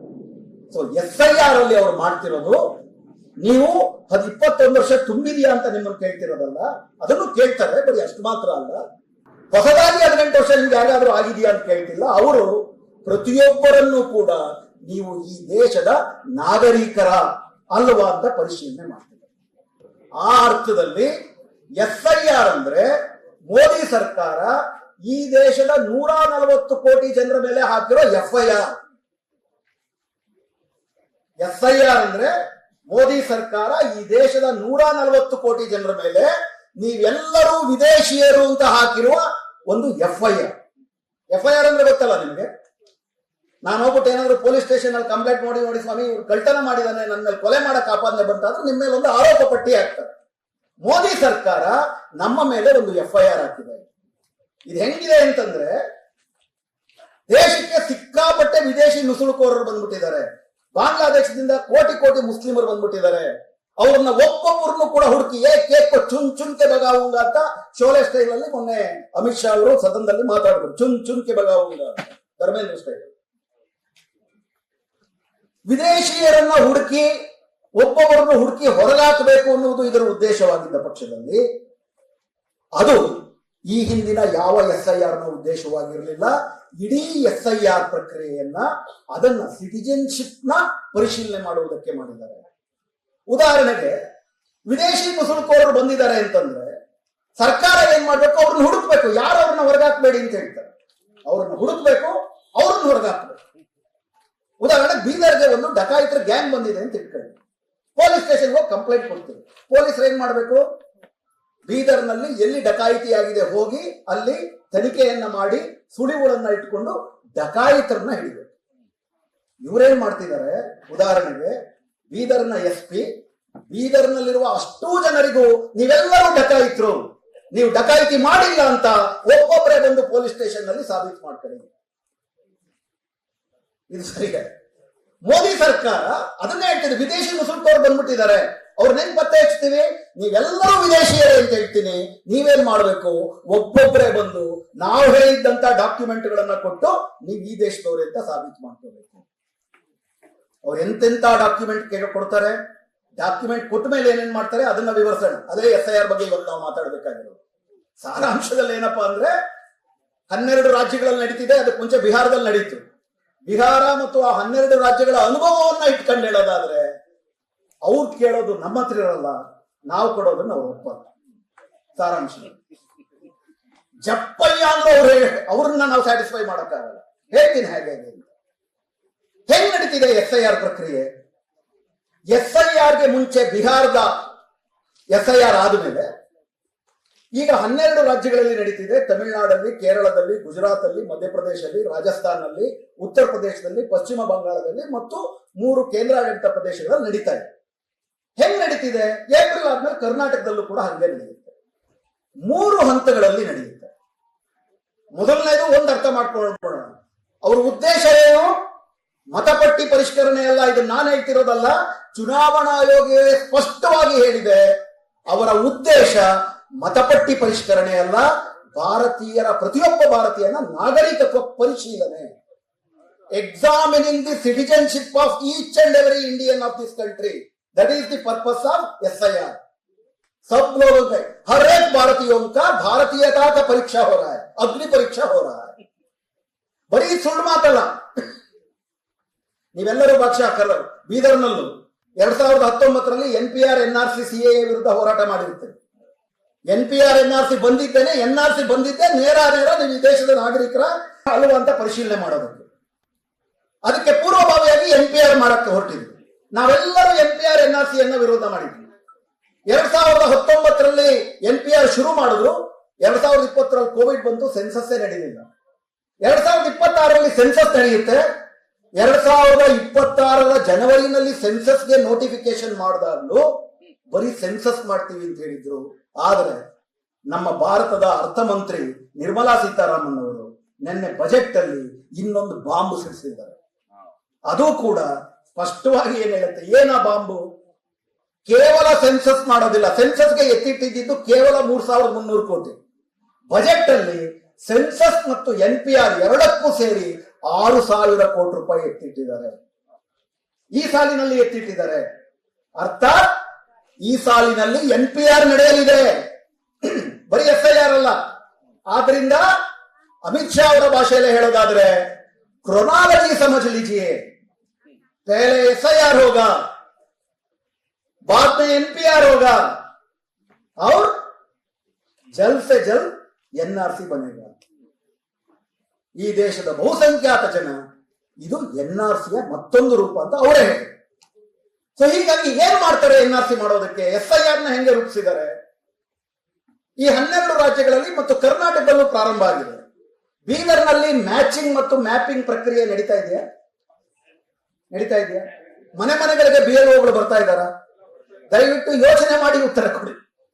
ಮನೆ ಮನೆಗೆ BLOಗಳು ಬರ್ತಾ ಇದ್ದಾರಾ? ಮೊದಲನೇದು ಅರ್ಥ ಮಾಡ್ಕೊಳ್ಳೋಣ. ಮ್ಯಾಪಿಂಗ್ ಹೆಂಗಾಗಬೇಕು? BLOಗಳು ಮನೆಗೆ ಬರಬೇಕು. BLOಗಳ ಹತ್ರ 2 ಪಟ್ಟಿ ಇರುತ್ತೆ. ಮ್ಯಾಪಿಂಗ್ ಅಂದ್ರೆ ಏನಪ್ಪಾ ಅಂತಂದ್ರೆ, ಈಗಾಗಲೇ ನಾವು ಇದರಲ್ಲಿ ಗಮನಿಸಿದಂಗೆ 2003ರಲ್ಲಿ ನಾಗರಿಕತ್ವ ಕಾಯ್ದೆಗೆ ತಿದ್ದುಪಡಿ ಮಾಡುವುದಕ್ಕೆ ಮುಂಚೆ SIR ಆಯ್ತು ಅಂತ ಹೇಳ್ತಾರೆ. ಕರ್ನಾಟಕದಲ್ಲಿ 2002ರಲ್ಲಿ ಆಯ್ತು ಅಂತ ಅವ್ರು ಹೇಳ್ತಾ ಇರೋದು. 2002ರ ಮತಪಟ್ಟಿ ಒಂದು ಕೈನಲ್ಲಿ ಇಟ್ಕೊಂಡ್ ಬರ್ತಾರೆ BLO. 2025ರ ಮತಪಟ್ಟಿ ಇರುತ್ತೆ.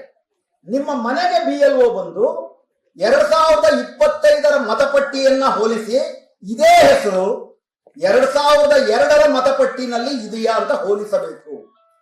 ಹೇಳಿದ ಅರ್ಥ ಆಗ್ತಾ ಇದೆಯಲ್ಲ? 225 का इलेक्ट्रल लिस्ट में आपका नाम कैसा भी होगा, वही नाम 202 का इलेक्ट्रल लिस्ट में होना चाहिए. अगर दोनों नाम मैच हो गया तो without spelling mistake, without father's name mistake match हो गया तो आपका SIR मैपिंग होगा. ಹೆಸರುಗಳು ಮ್ಯಾಚ್ ಆದ್ರೆ ಮ್ಯಾಪ್ ಆಗುತ್ತೆ. ಮ್ಯಾಪ್ ಆದರೂ ಯಾವುದೇ ರೀತಿಯ ಡಾಕ್ಯುಮೆಂಟ್ ಕೊಡಬೇಕಾಗಿಲ್ಲ. SIR ನ ಅಗ್ನಿ ಪರೀಕ್ಷೆ ಅವ್ರು ಗೆದ್ರು ಅಂತ. ಇದು ಮೊದಲನೇ ಅಂತ. ಈಗ ಮ್ಯಾಪಿಂಗ್ ಆಗೋದ್ರಲ್ಲಿ ಏನ್ ಕಷ್ಟ ಇದೆ? पहला बात, BLO घर घर को आना चाहिए, 2 लिस्ट लेके आना चाहिए. अगर स्पेलिंग अगर मिस्टेक हो तो दूसरा डॉक्यूमेंट हम उनके सामने रख के, हम वही लोग हैं, स्पेलिंग मिस्टेक आपका जिम्मेदारी है करके हमको समझाना पड़ेगा. ये सब कब होता है? जब BLO घर को आता है. BLOಗಳ ಪರಿಸ್ಥಿತಿ ಏನಾಗಿದೆ? ಈ BLOಗಳು ಯಾರು? ಗ್ರಾಮ ಪಂಚಾಯತಿನವರು, ಅಂಗನವಾಡಿ ಟೀಚರ್ಸ್, ಪ್ರೈಮರಿ ಸ್ಕೂಲ್ ಟೀಚರ್ಗಳು. ಇವ್ರುಗಳಿಗೆ ಒಬ್ಬೊಬ್ಬರಿಗೆ ಸರಾಸರಿ 400 ಮನೆ ಕೊಡ್ತಾರೆ. 300ರಿಂದ 400 ಮನೆ ಕೊಡ್ತಾರೆ. ಅವ್ರಿಗೇನು ರಜಾ ಕೊಡೋದಿಲ್ಲ. ಅವರು ತರಗತಿನಲ್ಲಿ ಪಾಠ ಮಾಡಿ, ಸರ್ಕಾರಿ ಕೆಲಸ ಮಾಡಿ, ಸಂಜೆ ಹೊತ್ತಲ್ಲಿ ಹೋಗ್ಬೇಕು. ಹೀಗಾಗಿ ಹೆಣ್ಮಕ್ಳಿದ್ರೆ ಬಹಳಷ್ಟು ಕಡೆ ಅವ್ರು ಗಂಡಂದ್ರಿಗೆ ಕೆಲಸ ಮಾಡ್ತಿದ್ದಾರೆ. ನಾನು ಖುದ್ದಾಗಿ ನೋಡಿದ್ದೀನಿ. ಅವ್ರೇನ್ ಮಾಡ್ಬೇಕು? ಮನೆಗೆ ಹೋಗ್ಬೇಕು. ಒಂದು ಮನೆಗೆ ಹೋಗ್ತೀರಾ, ಮನೆ ಬೀಗ ಹಾಕಿರುತ್ತೆ, 3 ಕಿಲೋಮೀಟರ್ ದೂರ ಇರುತ್ತೆ. 5 ಗಂಟೆ ಮೇಲೆ ಹೋಗ್ತೀರಾ, 7 ಗಂಟೆ ಆಗುತ್ತೆ, ವಾಪಸ್ ಬರ್ತೀರಿ. ಒಂದು ಮನೆಗೆ ಕಡ್ಡಾಯವಾಗಿ 3 ಸತಿ ಭೇಟಿ ಕೊಡಬೇಕು ಅಂತ ಇರುತ್ತೆ. ಒಂದು ಮನೆಯಲ್ಲಿ ಕೂತ್ಕೊಂಡಾದ್ಮೇಲೆ ಎರಡನ್ನು ಮ್ಯಾಚ್ ಮಾಡೋದಕ್ಕೆ ಡಾಕ್ಯುಮೆಂಟ್ಗಳು ಕೇಳಬೇಕು. ಸ್ಲಮ್ಗಳಿಗೆ ಹೋದ್ರೆ, ಆದಿವಾಸಿ ಹ್ಯಾಮ್ಲೆಟ್ಗಳಿಗೆ ಹೋದ್ರೆ, ತಳ ಸಮುದಾಯಗಳು ವಾಸ ಮಾಡುವಂತವ್ರು ಹೋದ್ರೆ ಈ ಡಾಕ್ಯುಮೆಂಟ್ ಜೊತೆ ವ್ಯವಹಾರ ಮಾಡಿ ಗೊತ್ತಿಲ್ಲ ಈ ದೇಶದ 30% ಜನರಿಗೆ. ಸರ್ಕಾರಕ್ಕೂ ಅವ್ರಿಗೂ ಸಂಬಂಧ ಇಲ್ಲ. ಅವ್ರ ಹಳ್ಳಿನಲ್ಲಿ ಶಾಲೆ ಇರೋದಿಲ್ಲ, ಅವರಲ್ಲಿ ಸರ್ಕಾರಿ ಅಧಿಕಾರಿ ಅವರು ಹಳ್ಳಿಗೆ ಬರೋದಿಲ್ಲ, ಸರ್ಕಾರದ ಜೊತೆ ವ್ಯವಹಾರ ಮಾಡೇ ಗೊತ್ತಿಲ್ಲ ಈ ದೇಶದ 30% ಜನರಿಗೆ. ಅವ್ರ ಹತ್ರ ಸರ್ಕಾರಿ ದಾಖಲೆ ಕೇಳ್ತೀರಿ, ಅವ್ರ ಹತ್ರ ಇರೋದಿಲ್ಲ. ನೀವು ಹುಡುಕಾಡ್ತೀರಿ. ನಿಮಗೆ ಕೊಟ್ಟಿರೋದು 1 ತಿಂಗಳ ಟೈಮು. 1 ತಿಂಗಳೊಳಗಡೆ 400 ಮನೆಗಳಲ್ಲಿ ಅಷ್ಟು ಜನರದ್ದು ಮ್ಯಾಚಿಂಗ್ ಮಾಡಿ, ಮ್ಯಾಪಿಂಗ್ ಮಾಡಿ ಅಪ್ಲೋಡ್ ಮಾಡಿಬಿಡ್ಬೇಕು. ನೀವು ಮಾಡಲಿಲ್ಲ ಅಂದ್ರೆ ನಿಮ್ಮ ಮೇಲೆ ಕ್ರಮ ತೆಗೆದುಕೊಳ್ಳಾಗುತ್ತೆ. 1 ತಿಂಗಳೊಳಗೆ ಮಾಡಲಿಲ್ಲ ಅನ್ನೋ ಒತ್ತಡ ಇರುವ ಕಾರಣಕ್ಕೆ ಈ 12 ರಾಜ್ಯಗಳಲ್ಲಿ 40 BLOಗಳು ಆತ್ಮಹತ್ಯೆ ಮಾಡ್ತಾರೆ. ಇದು ಅವ್ರ ಮೇಲೆ ಇರುವಂತ ಒತ್ತಡ. ಬಿಹಾರದಲ್ಲಿ ಏನಾಗಿದೆ, ಮನೆಗೆ ಹೋಗೇ ಇಲ್ಲ, ಆಫೀಸಲ್ಲೇ ಕುತ್ಕೊಂಡು ಮಾಡ್ಬಿಟ್ಟಿದ್ದಾರೆ. ಆಫೀಸಲ್ಲಿ ಕುತ್ಕೊಂಡು ಮಾಡೋರು ಯಾರು? ಮಧ್ಯಪ್ರದೇಶ ಅಂತ ಕಡೆ BLOಗಳ ಜೊತೆ RSS ನವರು ಹೋಗ್ತಾರೆ. ಉತ್ತರ ಪ್ರದೇಶದಲ್ಲಿ BLOಗಳೇ RSS ನವರಾಗಿದೆ. ಇನ್ನೊಂದು ನಿಮ್ಗೆ ಉದಾಹರಣೆ ಕೊಡಬೇಕು ಅಂದ್ರೆ, ರಾಜಸ್ಥಾನದಲ್ಲಿ ಹವಾಮಹಲ್ ಕಾನ್ಸ್ಟಿಟ್ಯೂಯೆನ್ಸಿ ಅಂತ ಒಂದಿದೆ. ಆ ಹವಾಮಹಲ್ ಕಾನ್ಸ್ಟಿಟ್ಯೂಯೆನ್ಸಿನಲ್ಲಿ ಒಂದು ನಿರ್ದಿಷ್ಟವಾದಂತ ವಾರ್ಡ್ ಅಲ್ಲಿ 400 ಜನ ಮುಸ್ಲಿಂ ವೋಟುಗಳಿದೆ. ಹವಾಮಹಲ್ ನಲ್ಲಿ ಗೆದ್ದಂತ ಬಿಜೆಪಿ MLAಗೆ ಗೆಲುವಿನ ಅಂತರ ಕಡಿಮೆ ಇತ್ತು. ಕೀರ್ತಿ ಕುಮಾರ್ ಅನ್ನೋ BLOಗೆ ಈ 400 ಜನ ಮುಸ್ಲಿಂ ವೋಟುಗಳನ್ನು ಕೂಡ ನೀನು ಕಿತ್ತಾಕ್ಬೇಕು ಅನ್ನೋ ಒತ್ತಡ ಬಂತು. ಆ ಮನುಷ್ಯ ವಿಡಿಯೋ ಮಾಡಿ, ಹಮ ಮೇರಾ ऊपर इतना प्रेशर है, एक पूरा 400 मुस्लिम लोगों का नाम कटाने के लिए ये ऐसा ही प्रेशर डाले तो मैं खुदकुशी करूंगा करके ये वीडियो करके DC को भेज दिया. इंತ 100 ಇದು ಮೊದಲನೇ ಅಂತ BLOಗಳು ಬರಬೇಕು. BLO ಬರಲಿಲ್ಲ ಏನಾದ್ರು ಮ್ಯಾಚ್ ಆಗಬೇಕು. ಮ್ಯಾಚಿಂಗ್ ಏನಾಗಬೇಕು? ಕರ್ನಾಟಕದಲ್ಲಿರೋ ಪ್ರಾಬ್ಲಮ್ ಏನಪ್ಪಾ ಅಂದ್ರೆ, ಕರ್ನಾಟಕದ 2002ರ ವೋಟರ್ ಲಿಸ್ಟ್ ಕನ್ನಡದಲ್ಲಿ. ಈಗ ನೀವು ಅದನ್ನ ಡಿಜಿಟಲ್ ಮಾಡ್ಬೇಕಂದ್ರೆ ಇಂಗ್ಲಿಷ್ ಟ್ರಾನ್ಸ್ಲೇಷನ್ ಮಾಡಬೇಕು. ಇಂಗ್ಲಿಷ್ ಟ್ರಾನ್ಸ್ಲೇಷನ್ ಮಾಡಬೇಕಾದ್ರೆ ನಿಮ್ಮ ಹೆಸರಲ್ಲಿ ಏನೇನೋ ಸ್ಪೆಲ್ಲಿಂಗ್. ಉದಾಹರಣೆಗೆ ನನ್ನ ಹೆಸರು ಶಿವಸುಂದರ್ ಅಂತಿದೆ. ಆ ಮ್ಯಾಚ್ ಮಾಡೋ ಮನುಷ್ಯ ತೆಲುಗುನವರಾಗಿದ್ದಾರೆ ಸರ್. ತೆಲುಗಲ್ಲಿ ಶಾ ಇಲ್ಲ, ಸಾ. ಶಿವಸುಂದರ್ ಅಂದ್ರೆ ಶಿವಸುಂದರ್ ಅಂತ ಬರೀತಾರೆ. SUNDR ಬರೆದ್ರೆ ನನ್ನ ಪುಣ್ಯ. ಮೊನ್ನೆ ಯಾವ್ದೋ ಒಂದು ಮೀಟಿಂಗ್ ಹೋಗಿದ್ದೆ, ಅಲ್ಲಿ ಶಿವಸುಂದರ್ ಅಂತ ಬರ್ತಿದ್ರು, DER. ಇದು ನನ್ನ ಸಮಸ್ಯೆ ಆದ್ರೆ ಮುಸ್ಲಿಮರ ಸಮಸ್ಯೆ ಹೇಳ್ಬಾರ್ದು. ಮೊಹಮ್ಮದ್ ಇಕ್ಬಾಲ್ ಅನ್ಸಾರಿ. ಮೊಹಮ್ಮದ್ನ 4 ತರ ಬರೀಬಹುದು. Mohammed MMED, Iqbal IKBAL, IQBAL, Ansari RYRI. ಅಂದ್ರೆ 10 ಪರ್ಮ್ಯೂಟೇಷನ್ ಸಾಧ್ಯ, 10 ಪರ್ಮ್ಯೂಟೇಷನ್ ಕಾಂಬಿನೇಷನ್ ಸಾಧ್ಯ. ಏನು ಬೇಡ, ನಿಮ್ಮ ಮನೆಗಳಲ್ಲಿ ಇರುವ ನಿಮ್ಮ ration card, Aadhaar card, voter card ಅಲ್ಲಿ ನಿಮ್ಮ ಹೆಸರು ಒಂದೇ ತರ ಇದೆಯಾ ಚೆಕ್ ಮಾಡಿ. ನಾನು ಇಲ್ಲಿ ಕೇಳಿದ್ರೆ ಕನಿಷ್ಠ 70% ಜನ ಹೆಸರು ಬೇರೆ ಬೇರೆ ಇದೆ ಅಂತ ಹೇಳ್ತೀನಿ. ನಾನು ಕೇಳಕ್ ಹೋಗಲ್ಲ, ಬಟ್ ವಾಸ್ತವ ಹೌದಾ ಇಲ್ಲ?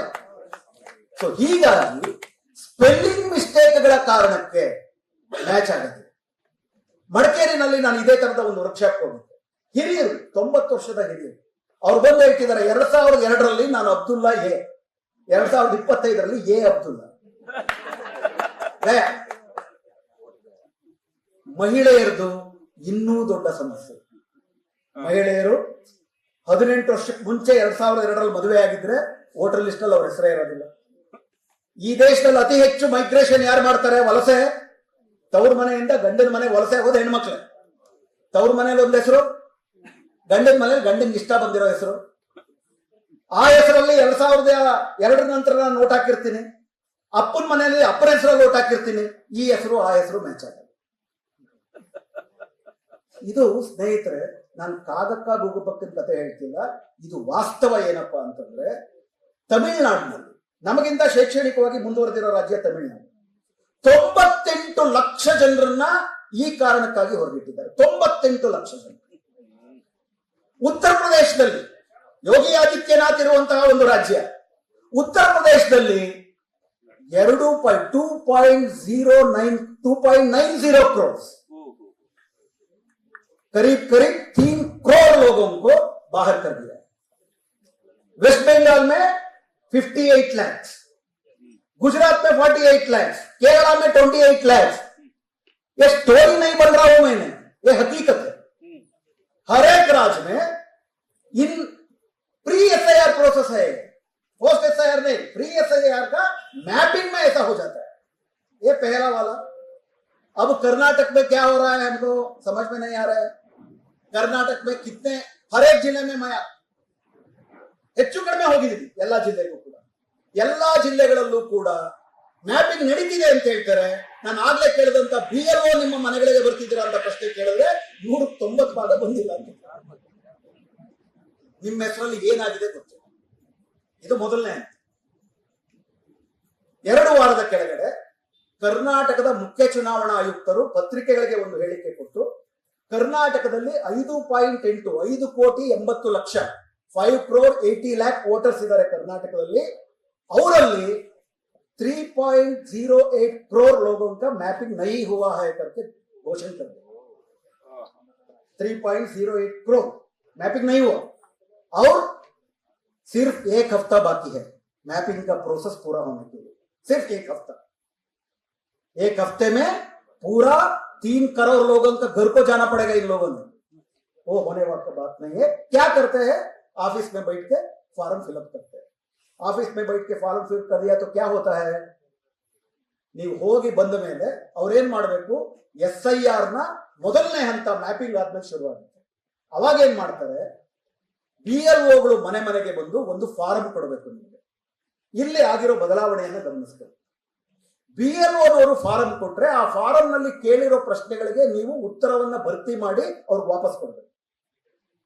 1 ತಿಂಗಳೊಳಗೆ ನೀವು ಫಾರಂ ವಾಪಸ್ ಕೊಡ್ಲಿಲ್ಲ ಅಂತಂದ್ರೆ ಯು ಆರ್ ಔಟ್. ಅಂದ್ರೆ ರಿವರ್ಸ್ ಆಗಿರೋದು ನೋಡಿ. ಇಂಟೆನ್ಸಿವ್ ರಿವಿಷನ್ ಅಲ್ಲಿ ಏನಾಗ್ತಿತ್ತು, ಅಧಿಕಾರಿಗಳೇ ಮನೆಗೆ ಬರ್ತಿದ್ರು, ಅವ್ರು ಬಂದು ನಾವು ಹೇಳಿದ್ದನ್ನ ಫಿಲ್ಅಪ್ ಮಾಡ್ತಿದ್ರು. ಈಗ ರಿವರ್ಸ್, 1 ತಿಂಗಳೊಳಗೆ ನಾನೇ ಹೋಗ್ಬೇಕು. ಈ ತರದೊಂದು ನಡೀತಿದೆ ಅನ್ನೋದೇ ನನಗೆ ಗೊತ್ತಿಲ್ಲ.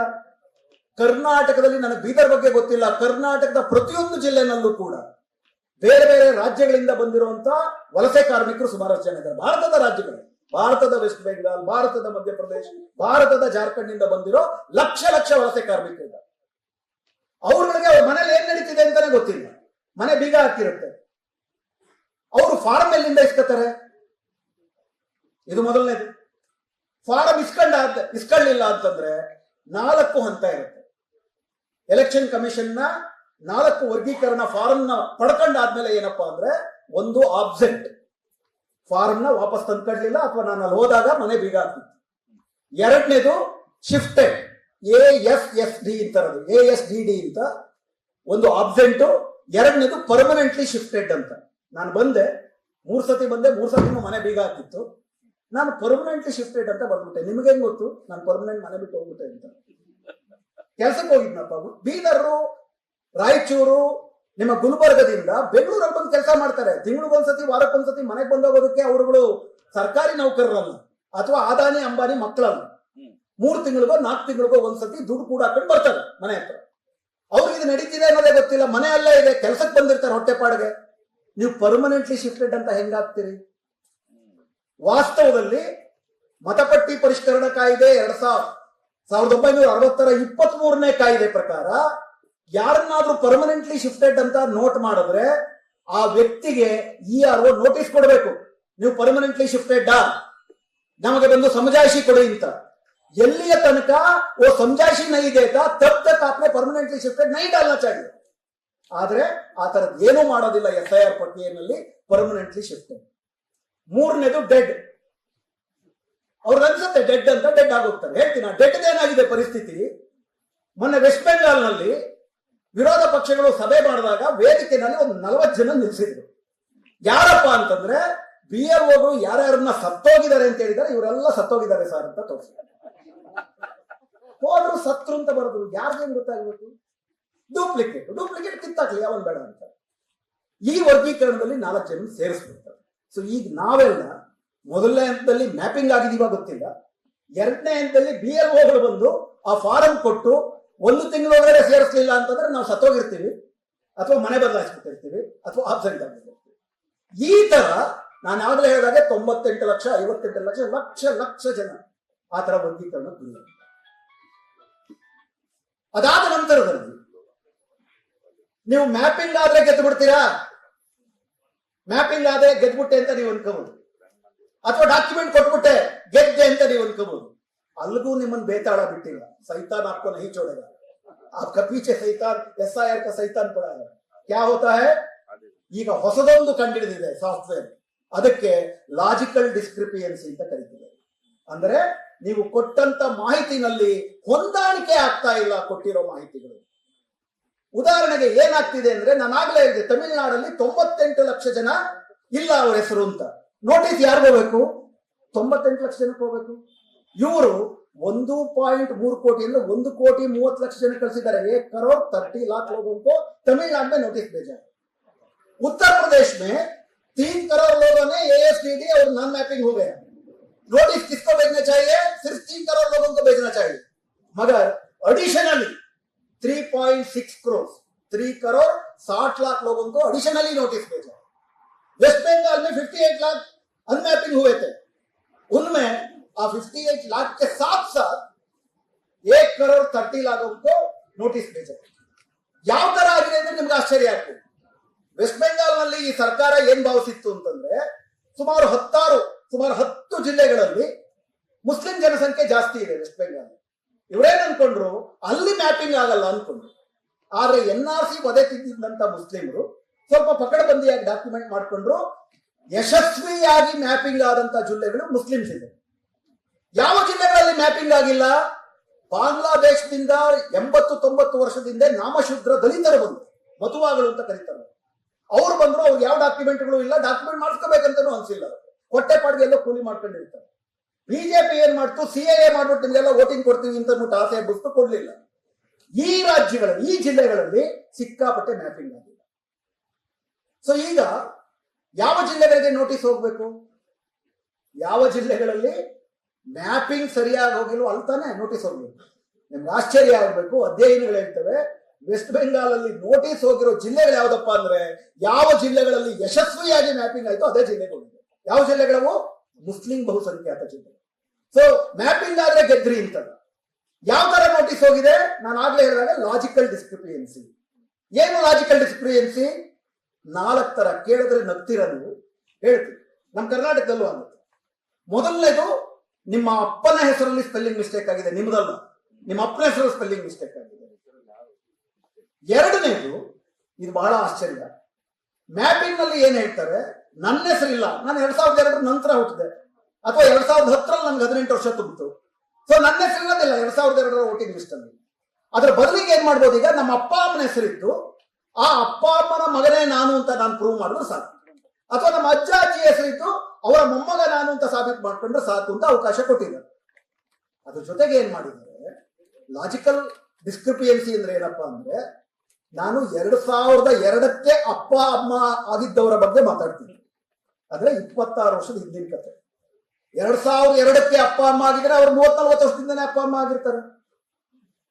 ನಮ್ಮ ತಾತ ಅಜ್ಜಿ, ಉದಾಹರಣೆಗೆ ನಮ್ಮ ಅಜ್ಜಿಗೆ 14 ಜನ ಮಕ್ಕಳು. ಯಾರ ಅಜ್ಜಿಗೆ ಬೀದರ್ನಲ್ಲಿ 14 ಜನ ಮಕ್ಕಳೆಲ್ಲ ಕಳಿತೀವಿ ನಾವು.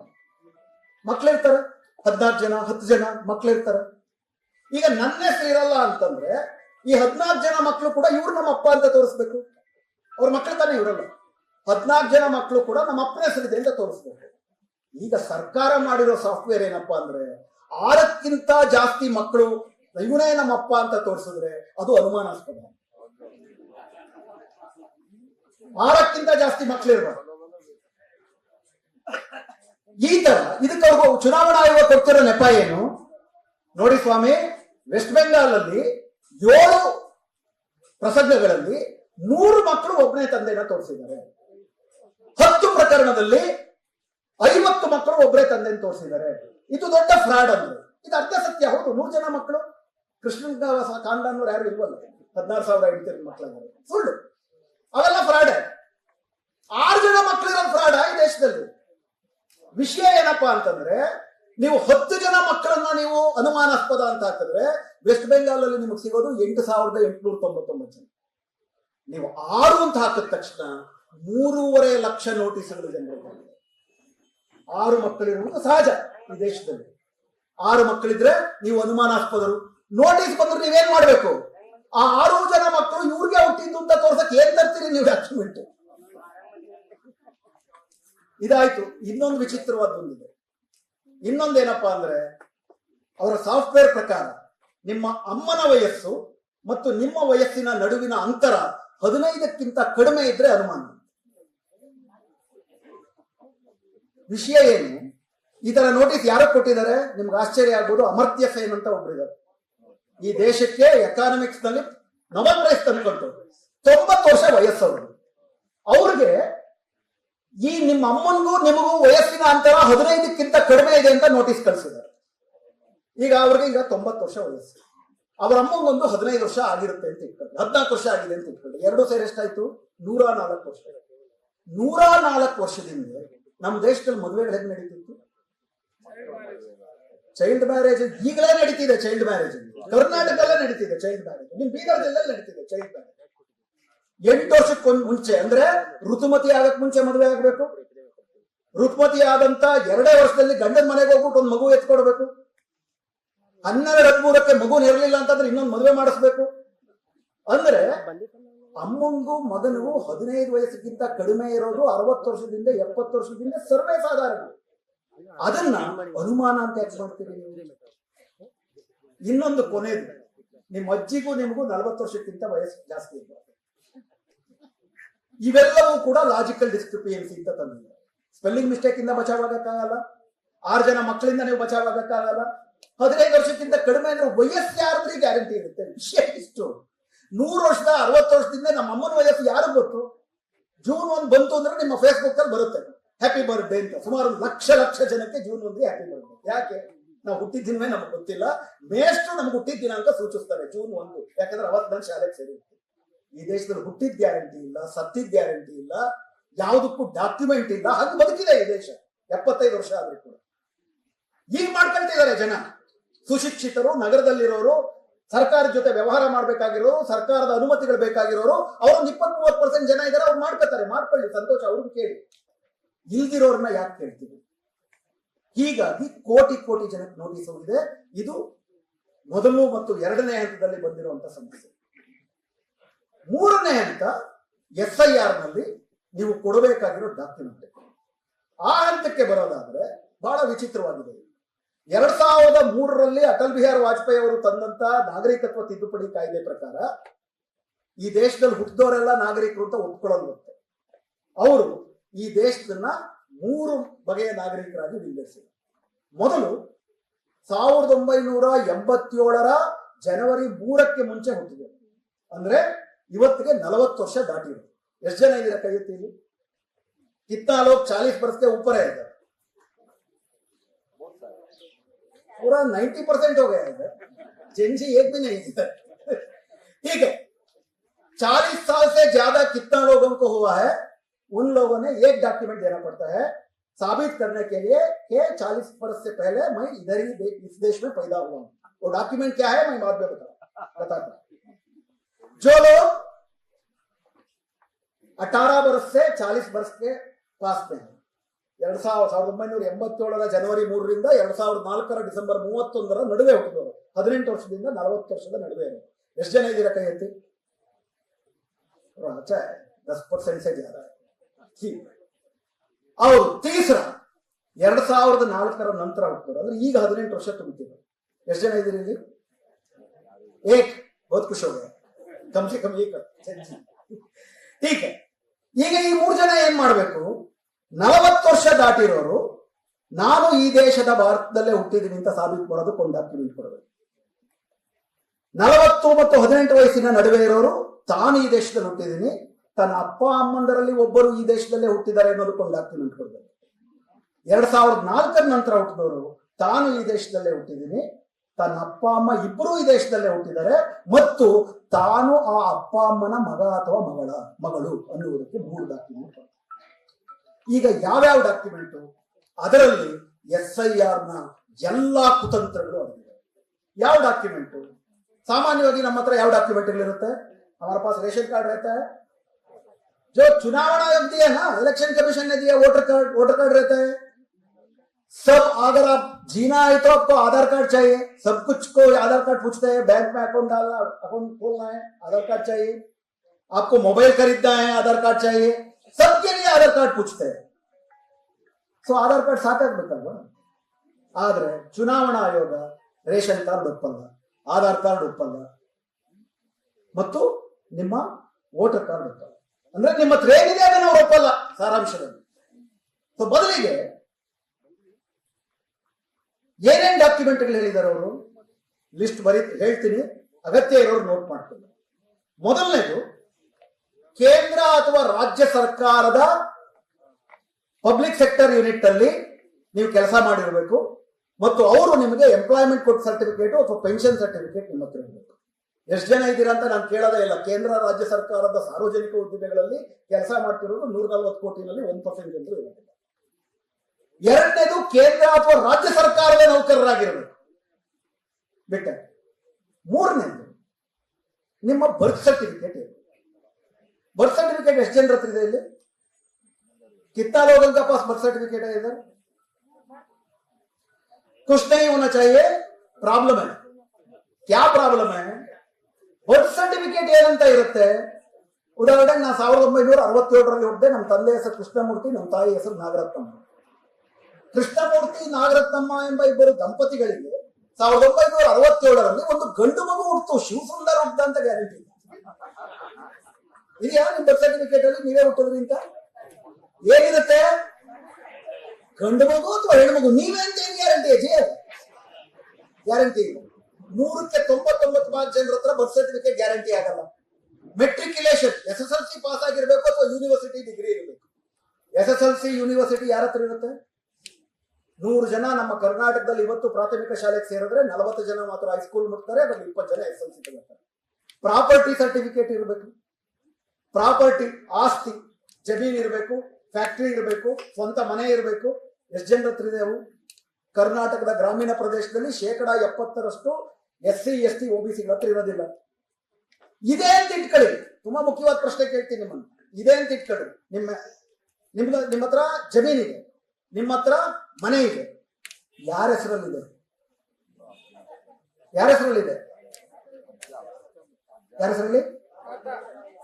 ತಂದೆ ತಾಯಿ ಹೆಸರಲ್ಲಿ, ಗಂಡನ ಹೆಸರಲ್ಲಿ, ಮಗನ ಹೆಸರಲ್ಲಿ, ನಿಮ್ಮ ಹೆಸರಲ್ಲಿ ಇದೆಯಾ? ವಿಷಯ ನಿಮ್ಮ ಗಂಡನ ಆಸ್ತಿ ಇದೆ ಅಂತಂದ್ರೆ ನೀವು ಈ ದೇಶದ ನಾಗರಿಕರು ಅಂತಲ್ಲ. ನಿಮ್ಮ ಹೆಸರಲ್ಲಿ ಆಸ್ತಿ ಇರಬೇಕು, ನೀವು SSLC ಪಾಸ್ ಆಗಿರ್ಬೇಕು, ನಿಮ್ ಬರ್ತ್ ಸರ್ಟಿಫಿಕೇಟ್ ಇರಬೇಕು. ಹೀಗಾಗಿ ಈ SIR ಬಂದ್ರೆ ಅತಿ ದೊಡ್ಡ ಪೆಟ್ಟು ಬೀಳೋದು ಮಹಿಳೆಯರಿಗೆ. ಪಾಸ್ಪೋರ್ಟ್ ಇರ್ಬೇಕಂತೆ. ನಮ್ಮ ದೇಶದಲ್ಲಿ, ನಮ್ಮ ರಾಜ್ಯದಲ್ಲಿ, ಕರ್ನಾಟಕದಲ್ಲಿ 8% ಜನರ ಹತ್ರ ಪಾಸ್ಪೋರ್ಟ್ ಇದೆ, ಮಿಕ್ಕವ್ರ ಹತ್ರ ಇದೆ. ಉಳಿದವ್ ಚೇರ್ಗಳಿದ್ರೆ NRC ಆಗಿರ್ಬೇಕು, ಏನೇನೋ ಇದೆ ಅದು ನಮ್ಮ ಆಗಿದೆ. ಸಾರಾಂಶದಲ್ಲಿ ಏನು, ಈ ಯಾವ ಡಾಕ್ಯುಮೆಂಟ್ಗಳನ್ನು ನೀವು ಕೊಡಲಿಲ್ಲ ಅಂತಂದ್ರೆ ನೀವು ನಾಗರಿಕರಲ್ಲಂತೆ, ಭಾರತೀಯರಲ್ಲಂತೆ. ಕೊನೆ 2 ವಿಷಯಗಳು ಹೇಳಿ ನನ್ನ ಮಾತು ಮುಗಿಸ್ತೀನಿ. ಚೀಟಿ ಬಂದಿದೆ. ನಾಗರಿಕರಲ್ಲ ಅನ್ನೋದರ ಅರ್ಥ ಏನು ದಯವಿಟ್ಟು ಅರ್ಥ ಮಾಡ್ಕೊಳ್ಳಿ. ನಾಗರಿಕರಲ್ಲ ಅಂದ್ರೆ ಓಟನ್ನು ಕೊಡೋದಿಲ್ಲ ಅಂತಂದ್ರೆ ಪರವಾಗಿಲ್ಲ. ಓಟ್ ನಾನು ಕೊಟ್ರೆ ಕಾಂಗ್ರೆಸ್ ಬಿಜೆಪಿನ ಗೆಲ್ಲುತ್ತೆ, ಗೆಲ್ದಿದ್ರೆ ಹಣೆ ಬರ, ಅವ್ರು ಹಾಳಾಗೋಗ್ಲಿ, ನನ್ನ ಪಾಡಿಗೆ ನಾನು ಇರ್ತೀನಿ ಅಂತ ನೀವು ಅನ್ಕೊಡಕ್ಕಾಗೋದಿಲ್ಲ. ಯಾಕಂದ್ರೆ ನಿಮ್ಮನ್ನ ಮತಪಟ್ಟಿಯಿಂದ ಅವ್ರು ಯಾತಕ್ಕೆ ಹೊರಗಿಡ್ತಿದ್ದಾರೆ? ನೀವು ಈ ದೇಶದ ನಾಗರಿಕರು ಅಂತ ಸಾಬೀತು ಮಾಡ್ಕೊಂಡಿಲ್ಲ ಅನ್ನೋ ಕಾರಣಕ್ಕೆ ಹೊರಗಿಡ್ತಿದ್ದಾರೆ. ಅವ್ರು ಸ್ಪಷ್ಟವಾಗಿ ಹೇಳ್ದಂಗೆ they are examining your citizenship and you are failed in that exam. It declares that you are not a citizen of this country. वो आपका एग्जाम्पलर है नागरिकत्व का. आप अगर साबित नहीं किया तो वोटर लिस्ट में क्यों बाहर रखेंगे? क्यों? क्योंकि आपने आपका सिटीजनशिप साबित नहीं किया. मतलब क्या है? मतलब अगर SIR में मेरा नाम नहीं हो तो उसका मतलब एक ही है, मैं भारत का नागरिक नहीं हूं. ನಾನು ಭಾರತದ ನಾಗರಿಕರಲ್ಲ ಅಂತಂದ್ರೆ ಅರ್ಥ ಏನಾಗುತ್ತೆ? ಅದನ್ನ ವಿವರವಾಗಿ ಹೇಗಿದ್ರು ಕೂಡ ಪರ್ಕಾಲ ಪ್ರಭಾಕರ್ ಅವರು ಮಾತಾಡ್ತಾರೆ.